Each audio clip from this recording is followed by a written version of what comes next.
Представници на медиуми, еве денеска бе во 2 дена од приватни причини, гледам кампањата се разгоре, првата третина од кампањата е во тек и имам едно видување кое сакам да го споделам со граѓаните на Куманово.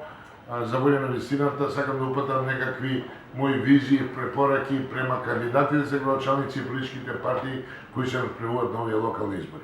Гледам во дебатите постојано дали како остапница или недостигна идеи и проекти, постојано во дебатите критика се става на секторот за урбанизам и комунални дејности, кој е под моје менаџирање 12 и повеќе години, знаете дека е продолжен мандатот.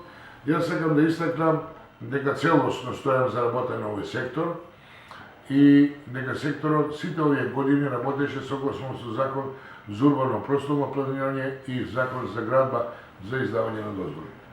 Тука работат на 30 луѓе кои професионално имаме комисија која е лиценцирана и која ги врши своите обврски.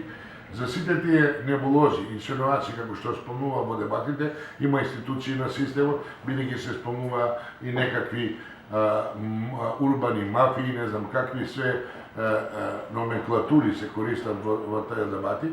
Би препорачал на кандидатите за градоначалници, ако сака да ги добијат гласовите и довербата на народот, треба да излезат со проекти, конкретни датуми, начин на изведба и визија за градот.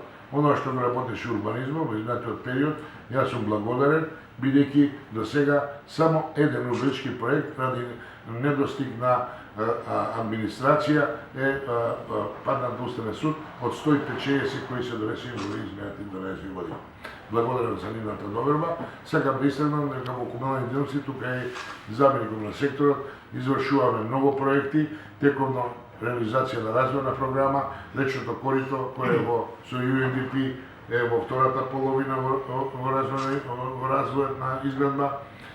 ИПА проектот ќе биде завршен до почетокот на еври, реконструкција и тековно одржување на патна инфраструктура од 50.000 квадратни метри е во ток, изградба на мост и училишта. Значи ние по развојна програма врз основа на распишани постапки, буџетска подршка го завршуваме овој развојен проект и мислам дека оваа година ќе биде добра година во однос на изведна комунална инфраструктура. Благодарам на секторот и јас препорачувам, борете се со своите идеи, борете се со своите мисли и своите проекти, мислам дека народот само тоа ќе го цени. Благодарам.